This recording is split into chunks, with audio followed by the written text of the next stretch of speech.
I am here with Dr. Christina Hansen Cohen. She is a licensed clinical psychologist and founder of Therapy Suites in Edina, Minnesota. And Christina, I am super, super, super excited to get an update. We've shared updates over email, but we started working together. I was trying to think March-ish of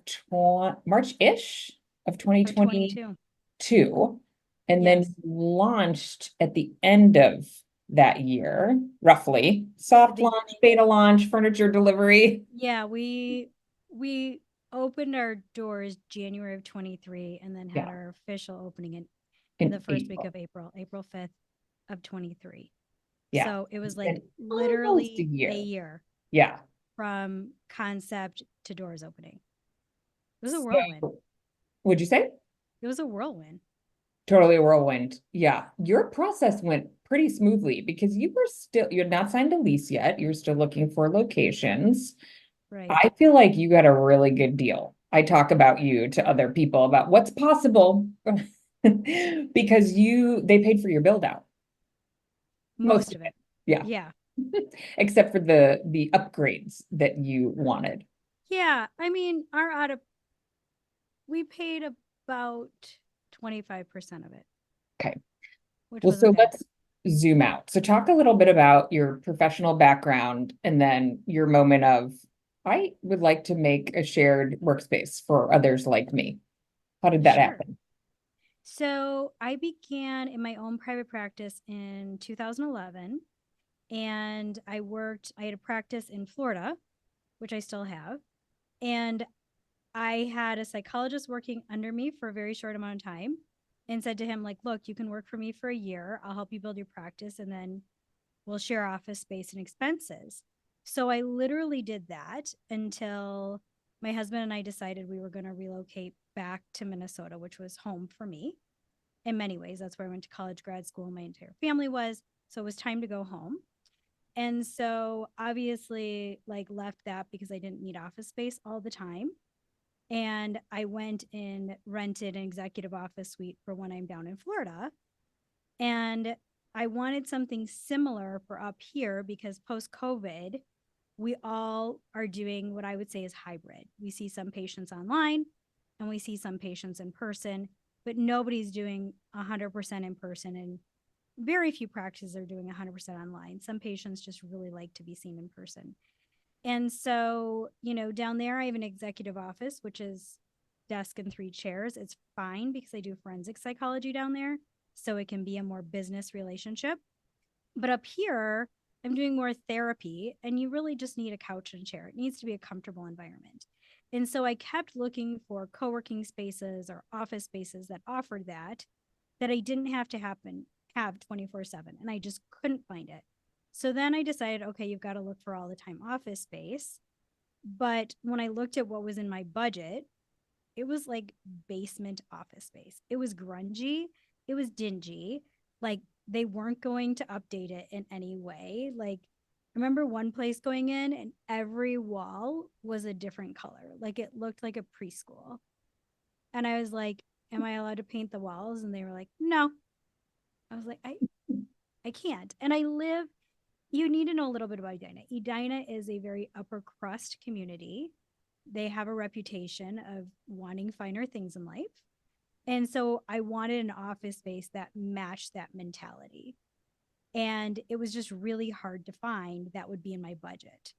And so I literally had spent from August of 21 until April of 22 looking for office space. And so what had happened was in March of 22, I had gone to look at an office space that I really liked, but realized if I did that space, I had to build my practice and like hire a bunch of therapists underneath me to pull it off. And I was like, oh, I just didn't want the liability. I didn't want the risk of it, any of that. And so I was really torn. And so then I was like, okay, why isn't there a co working space for mental health professionals? And I literally was driving home from that office space and I can see myself, I can see the road I was on and everything. And I was like, you do it. Like, you've always done things for yourself. Why are you asking somebody else to do this for you? And it like clicked. And I know second like no minute later had the thought, and I called my partner and said, I have this crazy idea I need you to talk me out of. And I literally vomited on him. And I said, tell me it's crazy. Tell me to find an office space and get over it. And he's an entrepreneur as well. And he's like, it's brilliant. What is it going to cost us to do that? And I was like, I don't know. I just had the idea. Like, I don't know what I'm doing. I said, maybe there is something like this. What do I know? And so I got off the phone with him, drove home. I think I picked my kids up, whatever. I'm doing my thing. An hour later, he calls me with like a whole market study showing that nothing like this exists in He has Minnesota. a full business plan for you. He did. He had found 3 people who do it similarly, but not like I do it nationally. And he had found you. And he was like, here's your To a business random card. friend in Florida who had been to Yeah. a So startup. one of his Oh, businesses that he had owned was a repossession company. And this guy turned his repossession office into a co-working space. And so anyway, like he had it all figured out. And he was like, here's who you contact. Do you want me to call them? And I was like, holy moly. Like that's the thing about him. When he sets his mind, it is done, done, done. Now, stuff that he doesn't want to do, we'll talk about later. But it's so true. And so I was like, oh my goodness, okay, we can do this. And so then I did a market analysis. I looked at, how many licensed mental health professionals there were in the metro area, like how viable would it be, all of that. And it just like everything kept making sense. And I was like, oh my goodness. So I remember I was literally flying to Florida for our consultation call, and my flight got delayed, but you were so gracious to take my call as I was literally getting my rental car. And so we're talking and I can still like see myself at the budget counter talking to you. And you were so gracious to me. And we set something up, and the rest is history. I know, and you were moving and grooving. I mean, it takes some people years to get these off the ground. I mean, I think you got a little bit lucky. You knew what you were looking for. You'd already been looking for office space. Yes. So you ended up, you have a beautiful space in a building that was it just, was the whole thing being redeveloped? Yes. Yeah. They had redeveloped the main floor and one floor just for more model than anything. So I got into a great building. The cool thing is two of the building owners and I went to the same college. So we connected over that. And I like to think that connection helped me get into this space. Yeah. And it just like everything just clicked. Not to say that there weren't roadblocks or difficulties or things like that.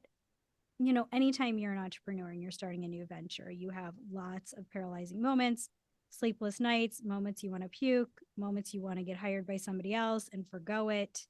All of that happened. Like, not going to lie, I don't want to paint this rosy, happy Disney picture because it was not. So, yeah, I mean, there was lots and lots of scary moments. So talk about some of the things that were important to you for the space, given who you serve. And talk a little bit more in depth about who your ideal member is. Yeah. So, what I thought was my ideal member Ooh. has kind of morphed. By the way, your website has your members on it. I was just poking around earlier and I was like, felt a little teary. I was like, these people are members of I mean, they're real humans. Yeah. And Members that's of your not, space. It's I so mean, so beautiful. those are not all of our members have chosen to be on there. Yeah. So I we love it partnered with, though, because finding a therapist is like such a yes. bizarre experience. I understand. I, mentioned we have a therapist that we're working with and we needed some referrals. And she's like, well, I can't like exactly make like there's all sorts of rules about, so there's like Psychology Today is like the only place where you can really find it's bizarre. So when I saw Actually, that, I was I'm like, going this to, is so yeah, fantastic. I'm going to encourage you to look at Zen Care. I think it's better than Okay. Psychology. Oh, okay. So check Making out Zen Care. okay. Way better. And they really vet their clinicians. Psychology Today doesn't. Yeah, you have no idea. So you're just like, okay, Yeah. talk to all No, of go to them Zen and Care. sort of, yeah. Way better. So, yeah. So, anyway, I knew I wanted a space that was really professional. I think coming out of COVID, finally people were valuing mental health like they do Yeah. medical health. Yeah. And I wanted to keep that momentum. Like that was very important to me. I always saw myself as an extension of medicine. I was trained in health psychology, child psychology, forensic psychology, and I really wanted the feel of the space to be on par with that. I always said it's not grandma's couch. So many times you walk into these therapist office and you're like, this is sketch. Do I even want to leave my kid here? Do I want to be here? I didn't want that. I wanted to be, as one of my members said best, it is a Medi spa without the waterfall. Yeah. And that's what I wanted. Love that. Yes. Yes. So when people come into our space, it's very professional, it's very clean, it's modern. The design I used is what's called wabi sabi, which is a Japanese concept mixed with bringing nature in and kind of a modern Scandinavian furniture design, which was important because we are the land of Scandinavia and Minnesota. And so, anyway, wabi sabi kind of has the belief that everything is on a continuum, evolves over time, life and death, that things can heal over time and all that. So that concept just really spoke to me in the world of mental health.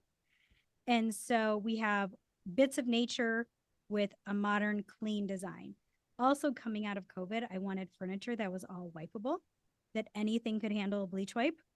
So all of our furniture is leather, fake leather, that type of materials so that we can wipe everything, woods, all of that. So it's super easy. And so what we created was 8 individual offices that members can use to see their clients in person. Each office has a desk with a chair, another chair, a little table, and a couch. They are all designed exactly the same. So our members don't have to worry about which office they get. So if they schedule a patient last minute, if they're in office 4 or they're in office 8, it doesn't matter. On the flip side, with their membership plan, they can book their office space out if they know they always want to be seeing clients Tuesdays from 4 to 8. They can always be there. And then we have 2 telehealth offices that are just a desk with a chair, some art, white light, so that they can get a good picture. And then we have a play therapy room and a conference room that seats up to 10 people for group therapy meetings, things like that. I actually just onboarded a member today, and his main reason for joining was the conference room for groups. So that was great. And then we have the waiting room. We have it really completely self-help. So when a client comes in to see a member, there's a tablet, they check in on it. The other thing was trying to find a receptionist app because being HIPAA compliant was important. So we found the receptionist and we have set it up. So all we capture are their initials. So we aren't capturing any of their identifying information. Okay, got it. And then that gets texted to the therapist. And then the therapist knows their client's here. So it's really perfect. So yes, it's really nice and user friendly. We also had to adapt. We use Office R&D for our platform, and we have to make sure all of our members know to, at most, only put in their patient's initials under the guest line or nothing. Okay. So that their patient doesn't show up on the iPads outside the rooms. Yep, got it. Okay. Yeah. So those are just some adaptions we had to make, but it's really user friendly because they have 2 apps they need to learn. They need to learn Office R&D for all their booking and billing. And then we use OpenPath to get into the building. And so it gets them into the building, it gets them on the elevators, it gets them into the suite, and then they can send passes to their clients outside of business hours if they're seeing them outside of that. Okay, perfect. Which receptionist app did you go with? The receptionist. Super easy. Oh, it's called the receptionist. Okay. Perfect. Yeah, so, we tested a few of them and that one made the most sense. Yeah. And it's really user friendly. And the nice thing is on the receptionist app, we are able to put notifications to our members whether or not they have mail. Ooh, so nice. We just tell them they have mail and then they get a text on it. And when they come in, they pick it up and then we take the notification off. Okay. It's so easy. Do you include mail service in their membership? We do. Okay. Yep. So that's been our biggest difficulty, trying to figure out the new USPS laws accepting mail. Is that not a migraine? It's really a migraine. It's a migraine. But is it Adam? Like, Oh, my new assistant's Aisha. who was before that? Adam. Yeah, Adam. Yeah, Adam would get on he was in the community manager university. He'd get on the Yes. call and be like, okay, let's talk about the mail thing. I have questions. Yes. Which is what we're there for. So Right. Right. yeah. Aisha's just about to go through it. She just started last week. Okay. We'll tell her Prepping her if for she's starting.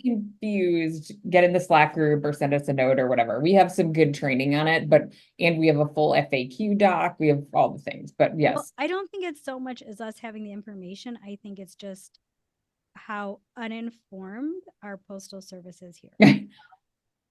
Okay, that That's problem. our dilemma. You That's see, you all I can't know. really help with that, but we appreciate it. We Yeah. need more moral support than anything because, all of our conversations and bringing forms in and things like that, they look at us like we have three heads and Right. they're like, Like, this is your form. It's your form. How do you do that? and I was like, yeah, we do. It's federal law. I know, totally. Okay. So your lovely members, some of them are on your website. We'll link to your site in the show notes. So is there any who did you is who you expected would use the space who you got, or are there some differences in terms of who you thought would be your customer? Yeah. So some similarities and some differences.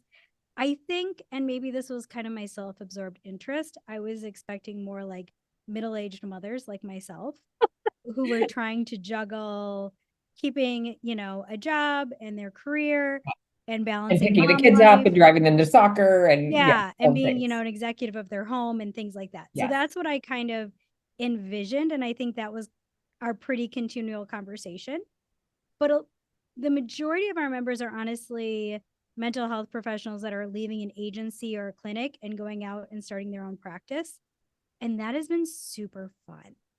That has been so fun because there are all these new to private practice. And what I love is they pop in my office all the time with like just simple questions or business ideas and all of that. And the entrepreneur in me is just like getting filled up. Like it is exciting. I'm so thrilled to watch them launch and watch them grow. Like I get genuinely excited. Like literally before I got on this, one of my members just got another accreditation. She had to pass a test. And like, I know she literally walked out of there and maybe next to her partner. I was next when she texted. She's like, pass my exam and I got it. And I was like so excited for her. And so that has been really, really, really cool. We also have psychiatric nurse practitioners, and that has been really fun, like super cool people. One of our members, Carl, started a really, really, really cool practice that's all about psychiatric care, but it's a membership program where people pay a monthly fee and then they have so many visits a month. And then he's now got a service too with a pharmacy that will deliver their meds straight to them. And so I just like his business concept is so cool. Yeah. So, and But your he's other thinking members outside get the to learn from box. that too. Yeah. Yeah. So it's been really neat. Like I love these creative ideas, especially since therapy suites is one of them. And then, we have such a variety of clinicians from doctoral level, like I said, psychiatric nurse practitioners. We have psychiatrists coming in March. And then we have master's level therapists, and everybody kind of has their own niche to their practice. And it's been really cool to watch them like get to know each other and build their practices and consult. And truly, it's a space where we practice what we preach. And it's been really neat to see that because so many times, like, here's kind of the dirty secret about mental health therapists are nasty to one another. They're Oh, so cutthroat and mean. And like if you competitive? yes. And Huh. if you leave a group practice, like they just will tear you Oh, apart. It is so against everything we teach. And you need a therapist if you leave your yes, it is therapy practice. awful. And I Yeah. think to myself, like, are you kidding me?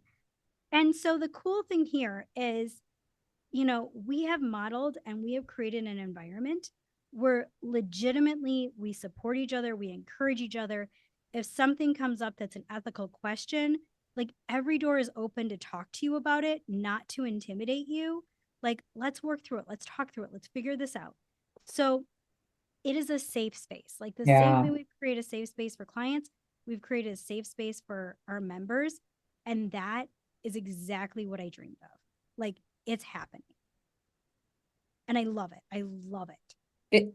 It's incredible. I can't imagine. It's got to be just like a tremendous resource for practitioners who are learning to take clients on their own. And how do they Yes. bill and how do they schedule and you know all of that and you can tell them all Yeah. the things. And that was your free download on your website was It tips. was. Yeah. We did all the So, things. You got your yeah. download So it's up been and really yeah, cool. I And know, so but then it's another working. thing that we've done for our members is in the newsletter, there's a link to my calendar, and I welcome them to schedule consultations with me to just build their practice. And it's kind of my freebie to them. Yeah. And it's, I was a little nervous, like, would anybody like overuse it or anything like that? Totally respectful of my time. And it's been a really great way to like get to know our members and like create that connection with them. So they feel not only connected to the space, but they feel connected to me. And, down to the point that my assistant left in December. And before my new assistant started, I had to go to Florida for 3 days for work. And I had two members that like I really, really trusted. And so, I mean, I trust all my members, don't get me wrong. But these two, I said, hey, they were on the edge of like a 5 hour to a 10 hour plan. So I said to them, hey, if you want, use my space for this week. If you wouldn't mind covering the space to the day, use my office, no charge, nothing. If you wouldn't mind just making sure the place is cleaned up, snacks are filled, Yeah. all of that. And they both loved it. So, okay, you hired Adam to be an assistant. Was he kind of the physical presence in the space? How do you handle, like, are you staffed for guests? And what does that look like from like, if you, yeah, Yeah. what's So your we sort of commitment both to your were. We members? both were. Adam's hours were 9 to 2 Monday through Friday. Okay, and he would be And physically in the space. he was physically at the reception desk, at the front Okay, desk. So when guests came in, he would offer them something to drink, something like that. He would greet members. He also did all the onboarding with new yeah, members. So he would get them all set up on the apps and everything set up from that platform. I did primarily the tours because I have control issues and wanted to make the connection with the therapist. If I wasn't available and somebody wanted to tour, then he Adam could would do do it. it. And he did great with it. It was my control issues. And I just like really genuinely wanted to meet the Yeah, people. And in the beginning, I was concerned because I wanted to make sure people were the right fit. And, we have very much an honor system in this space. And I wanted to make sure that they were the personality for that. But then I just realized that kind of the way our structure is, it weeded a lot of that out. And mental health therapists are insanely honest people. So that helps. So are Minnesotans. So the combination, it just really wasn't a big deal.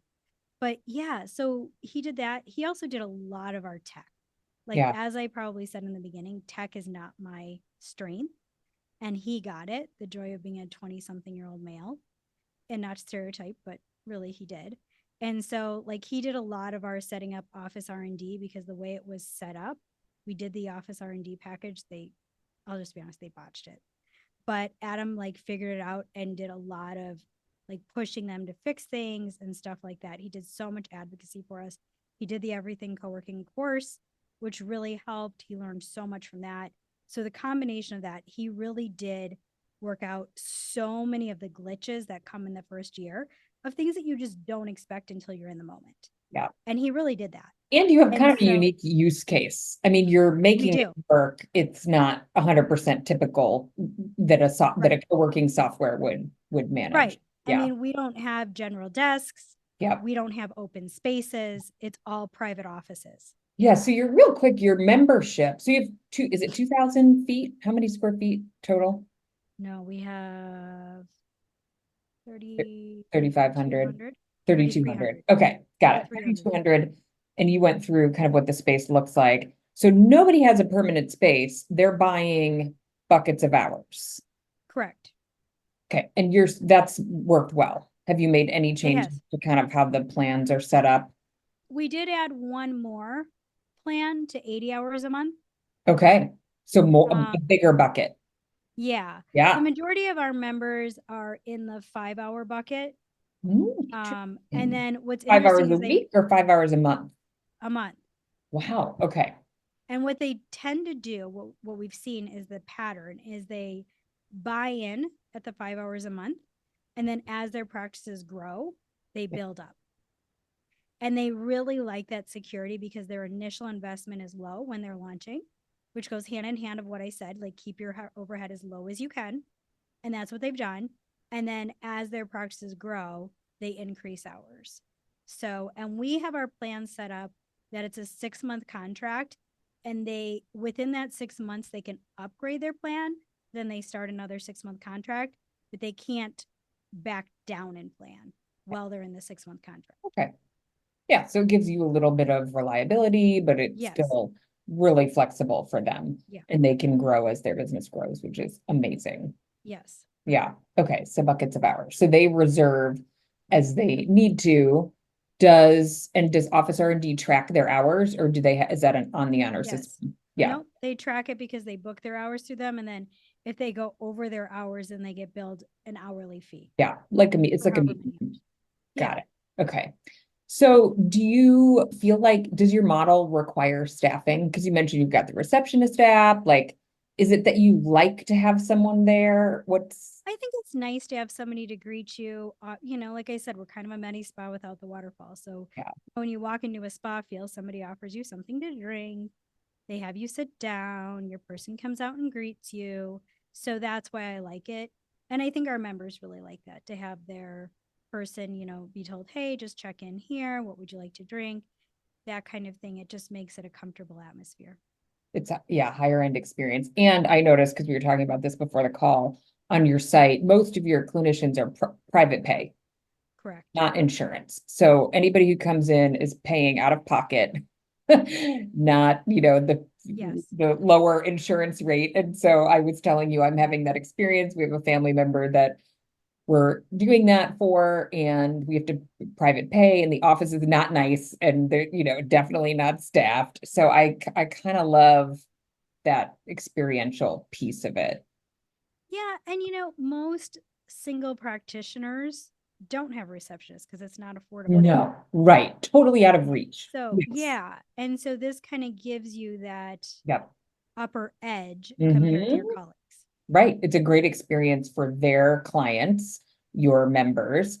And to your point, I mean, they can have as little as 5 hours a month, but still get all of these benefits of looking really professional in a beautiful building, in a beautiful space. I mean, And I'll tell you, like, my greatest marketing is their patients, because consistently what I hear as they are walking through the hallway with their therapist is, this space is gorgeous. This is yeah, incredible. I right. love this space. I love seeing you here. And I'm like, yeah, Hmm. thank you. Okay, so how are your members finding you? Google and social media and word of mouth. Okay. One of the things we do is for our current members, if somebody signs on that they referred, we give them $100 off for a month. So kind of a referral And they're bonus. paying for their own membership, so they like that. They value that. Yep, they Yep. really do. And it works out super well. So it's helped. So I'm now on the board of Minnesota Psychological Association, chair of their private practice division. So that's helped. And like last year, we sponsored their annual conference, and this year we'll do the same. And the coolest thing was, like, literally the week before that conference, it went out into the private practice division emails where somebody was like, hey, people starting out, you should check out therapy suites. I didn't even know this person. Know that it was, Yeah. And yeah. so it just became wildfire. So then when we showed up there, like, everybody's like, oh, I heard about you on private practice division. Oh, I heard about you. And so that's kind of taken off.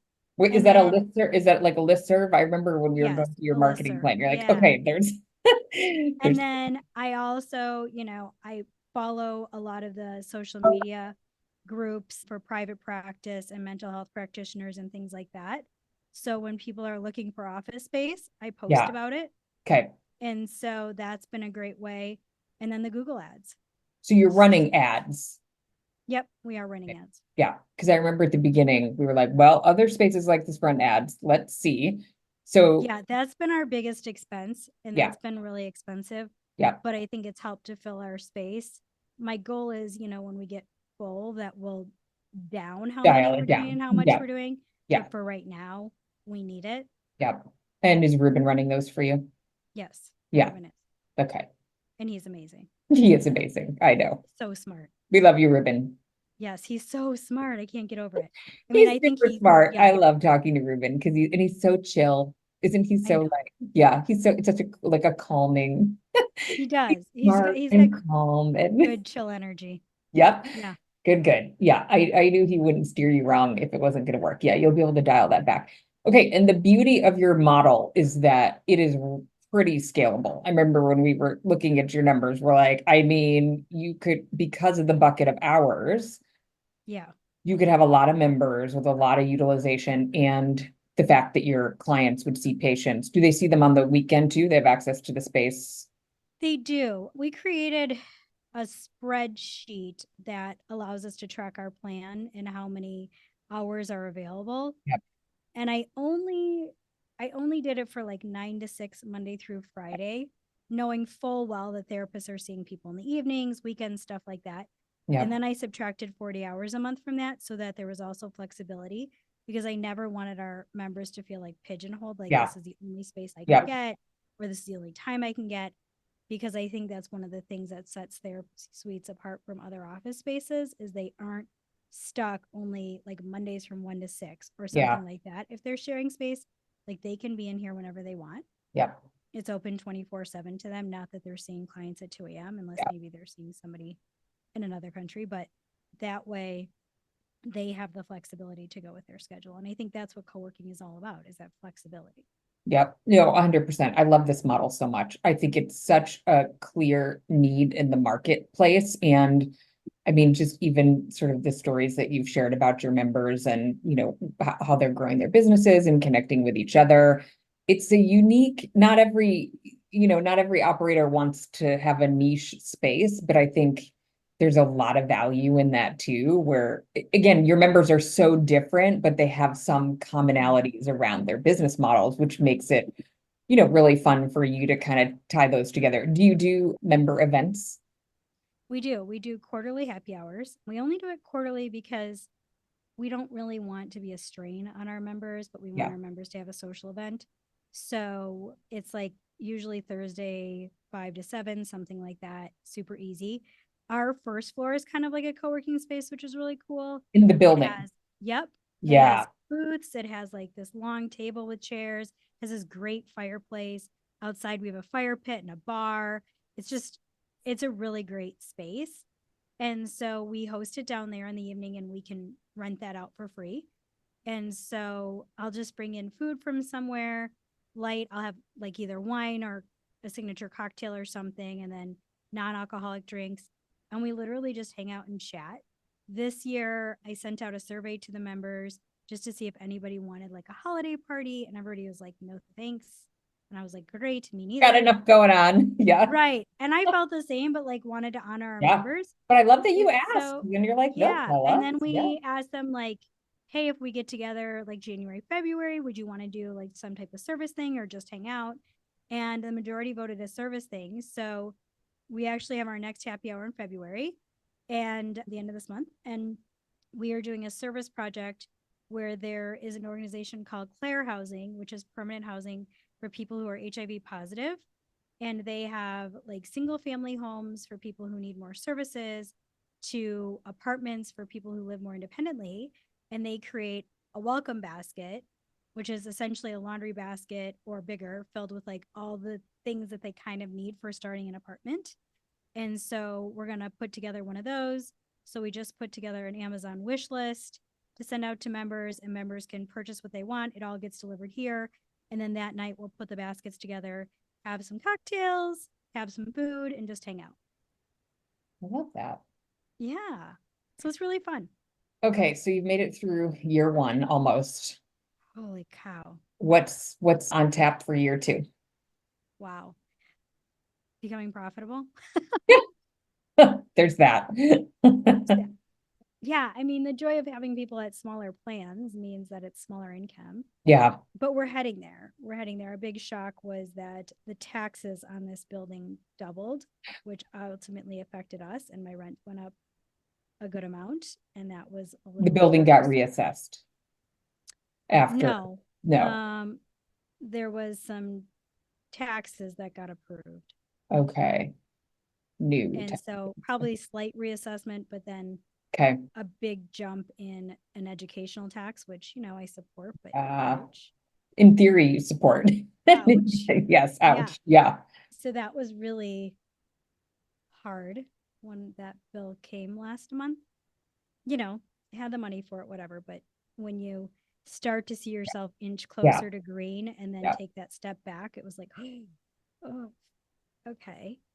So definitely getting profitable. We're heading in a great direction. Like I said, we've got 28 members. I have 2 tours coming up, 2 more people starting in March, maybe 3 more, 2 more that I know of off the top of my head, but it might be 3 more. Maybe I'm wrong. So yeah, I mean, we're heading in that direction, but that's my biggest goal. And then I think we are looking into adding continuing education classes for our members, because our goal is that literally they can just be a one-stop shop to get all their courses that they need for their licensing renewals. So that's our other goal for 2024. And then, big goal, because I always have like a realistic goal and then a big goal. And my big goal is that by the end of 2025, I'll be paid off for what I loaned therapy suites. And then, as soon as we're paid off, we're already vying where our next location will be. So, yeah. The Yeah. model's so And I think repeatable. And I, what we're yeah. kind of trying to figure out is, do we do like 2 flagship offices, like one here in Edina, which is just west of Minneapolis, kind of a Minneapolis office, and then one in St. Paul. And then throughout the suburbs, do like smaller satellite offices, or do we do flagship offices everywhere? I definitely think like this office is perfect for Edina. I don't know that I will do one this big at the next location. I think I can do smaller, Mhm. which I learned through this process. I think I will make the offices slightly bigger, Oh, but the bigger. space Interesting. Okay. smaller. Um, yeah, but I mean, that's part of the learning, right? It isn't anything that's deterred people from membership. That's what Yeah. I would say. Yeah. But I think, lessons learned. What would I do next time? Yeah. Yeah. And being So, really thoughtful about how a different market might be slightly different.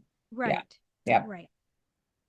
Yeah. And so I think I'm going to look for a space that's like on par with caliber. One of the things we have in this building is a gym.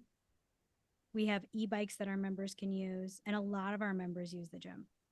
Like Oh, they love it. wow. Interesting. Huh. And it's great because our gym actually has towel service, showers, Yeah. locker Okay. rooms. So it's like really all inclusive. So they can come Oh in, yeah. do their appointments, and All then the gym on the way machines, out. Yeah. Bluetooth to their apps. Nice. I remember So this was kind of a bougie building, and I was like, yeah. So you you were can like, no, I have to be here. you can hang out with Allie Love on Oh, Peloton on our treadmills. So, or Maddie, whoever you prefer. So, yeah, it's been really cool. well, congrats. You're Thanks. on your Yeah, it's way. it is. It is. Yeah. We're heading there. When I look at a year ago to now, I definitely am breathing now, where then I had to sometimes hit my face and go breathe, because it was scary, signing that huge lease saying Yeah. I could do Starting a this. physical location is very scary and stressful. And that my building owner believed in me, right? This was a totally new Yeah. concept, new idea. And for him to trust me in this space and to spend that kind of a money on a build out Yeah. is something that Yeah. hadn't existed before, was huge. Which is actually a really, big point, which is, I mentioned this at the beginning of our conversation. You mentioned sort of you're getting close to profitability and paying off your loan.